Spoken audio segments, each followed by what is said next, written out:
Իդեպ վերջերս ԵԽԽՎ նիստում Նիկոլ Փաշինյանը հայտարարեց. Մի շարք համայնքներում հաղթել են ընդդիմադիր կուսակցություններ, ինչն ըստ էության անհնար էր 2018 թվականի հեղափոխությունից առաջ։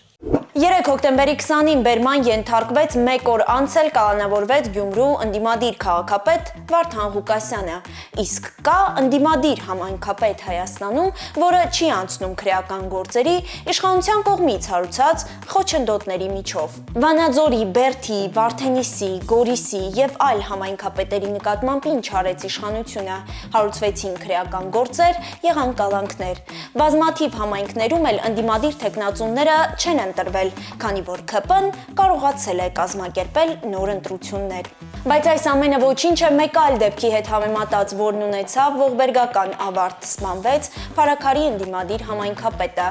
ՔՊ-ի նկատմամբ ջախջախիչ հաղթանակից ամիսներ անց։ Նիկոլ Փաշինյանը միջազգային ամբիոններում, ինչպես նաև հայաստանյան եւ ընդհանրապես բոլոր ամբիոններում խոսում է ինչ ուզում է, խախտելով ստի եւ երևակայության բոլոր սահմանները։ Իսկ արդյոք դրանից փոխվում է իրականությունը եւ արդյոք հայտնվում են հավատացողներ։